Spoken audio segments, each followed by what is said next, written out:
Housing, which is universally considered a basic human need, has proven to be anything other than basic.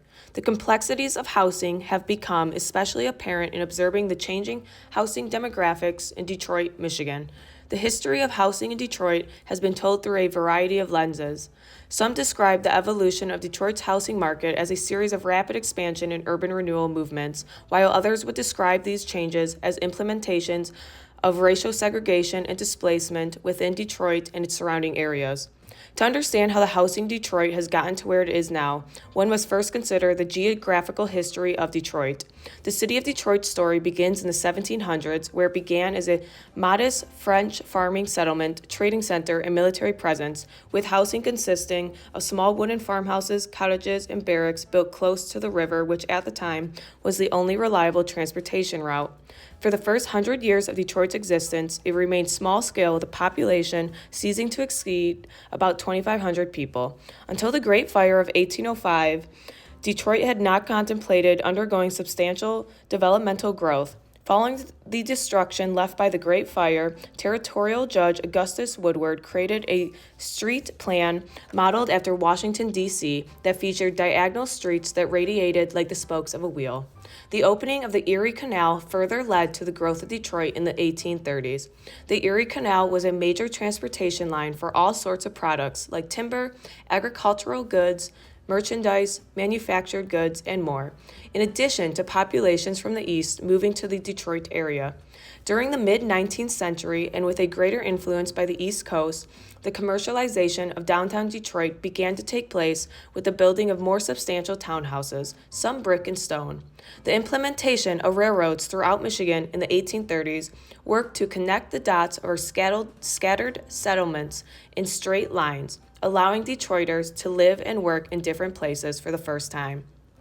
Detroit, a small, sleepy town of 45,619 in 1860, would only continue to grow and expand over the course of the next 50 years. Once the auto industry became more established in 1910, Detroit was a city of over 400,000, living in shacks, lean-tos, cottages, rows of brand-new bungalows, arts and crafts, single families and duplexes, bulging boarding and rooming houses, some previously served as Gilded Age mansions, multi-story masonry apartments, and residential hotels.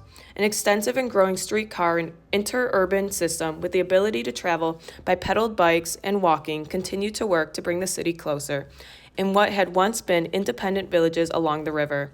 By 1910, Detroit had become a top 10 American city with a population density of about 11,500 people per square mile. The preceding 200 years of Detroit's housing story does little to establish a strong prevalence for any particular type of housing in the city.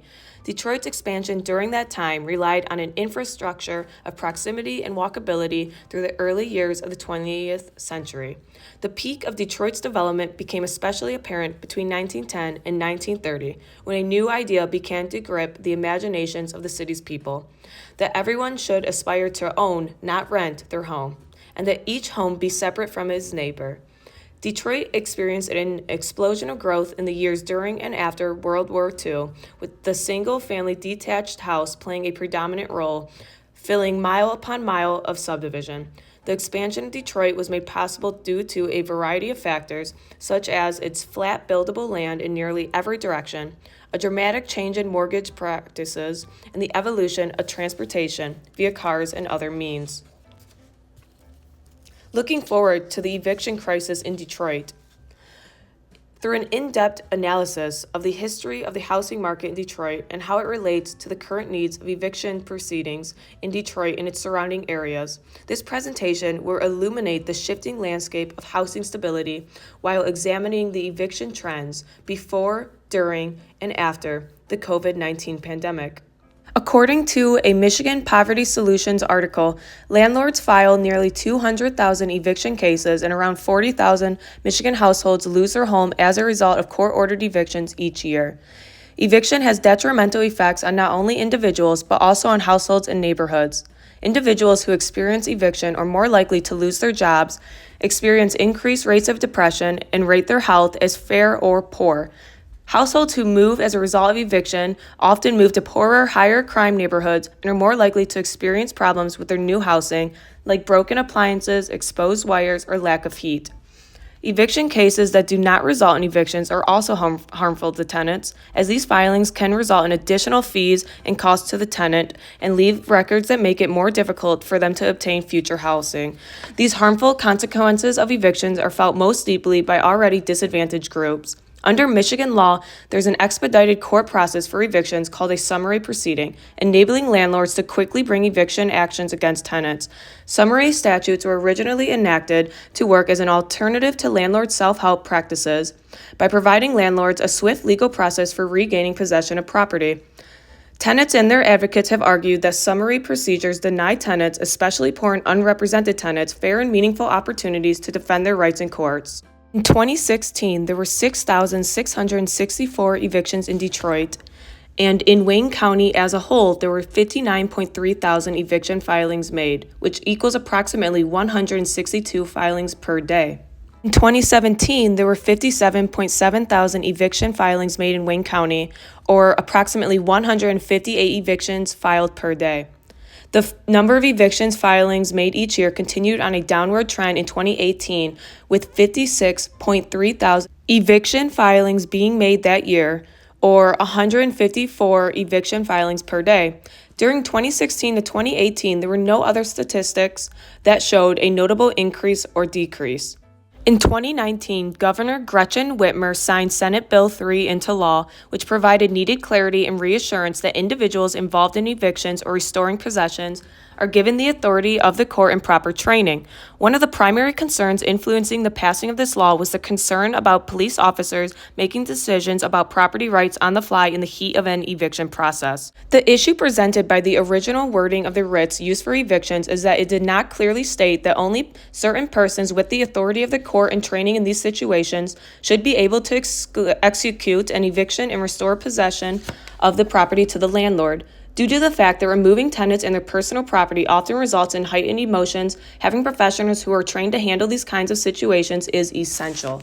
In researching the eviction rates in Detroit during the COVID-19 pandemic, the data predominantly centered around Michigan's eviction rates as a whole. During the months immediately preceding the COVID-19 pandemic, specifically April 2019 to March 2020, there were 33,423 new eviction filings made, with about 9,600 evictions actually occurring, resulting in an eviction rate of 29%. The year immediately following the beginning of the pandemic resulted in 69,278 evictions being filed, with 7,276 actual evictions occurring, with an eviction rate of 11% during April 2020 to March 2021. In 2021, there were 82,254 evictions filed, with 3,081 evictions actually occurring and a 4% eviction rate. The year 2022 showed an almost 50% increase in eviction filings and evictions, with there being 150,459 filings made and 6,504 evictions occurring, and an eviction rate of 4%. Although the eviction filings lowered to about 53,000 and the total evictions occurring lowered to about 8,500 in 2023, the overall eviction rate tripled to 16%. This drastic increase was largely due to the constantly changing legal framework of eviction laws during COVID-19. China has identified the cause of the mysterious new virus. Coronavirus. There are fears a rapidly spreading virus has reached Australia. This is a rapidly emerging situation where there is not a cause for alarm. The first US case has been detected. There's confirmation the coronavirus has reached Australia. China is urging its citizens not to travel abroad as it struggles to contain the virus. We will be standing up Christmas Island as a quarantine area. Foreign nationals coming from China are now banned from entering the country. I have today declared that the coronavirus presents a public health emergency in the United States. A look at renters' rights. Late last week, Governor Whitmer extended the moratorium on evictions until June 12th. But what other protections are in place? 7 Action News reporter Amira David explored that earlier today during a Facebook Live with two attorneys specializing in housing rights. She joins us now with more on what you need to know. Amira? That's right. Carol and Dave, we have to note that just because there is a moratorium on evictions doesn't mean your rent still isn't owed.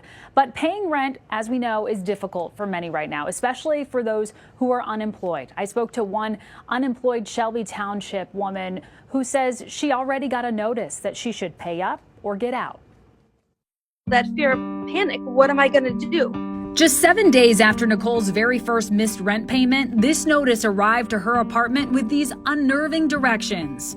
You must do one of the following within 7 days. A, pay the rent owed, or B, move out or vacate the premises. Otherwise, it said, she'd face eviction. It's a problem thousands of renters across Metro Detroit are now facing, and if that includes you, Attorney Joe McGuire wants you to know you're protected. So if your landlord is sending you legal notices saying you have to pay me this much in rent or I'm going to take you to court and evict you, those have no legal effect right now. Meantime, other Metro Detroiters telling us they're fielding similar pressure. My concern is having my landlord keep bringing up to me that if he doesn't have the money to pay the mortgage, then it goes into foreclosure and then I'll have to move eventually. For those renting actual homes, the CARES Act may offer you some protection because it shields any federally insured mortgage holder from foreclosure. If you're even renting from a landlord who has a federally insured mortgage, you're covered by the law as well, and you're protected from evictions for non-payment of rent through July 25th. As for late fees, well, those can be charged, but they have to be reasonable. Between $25 and $50 is fair game, but if your landlord is charging you per day for late fees and it grows to be over $100, that's really almost certainly not going to be viewed as a reasonable late fee by a judge. Above all, the smartest thing to do if you can't afford your rent is to talk to your landlord.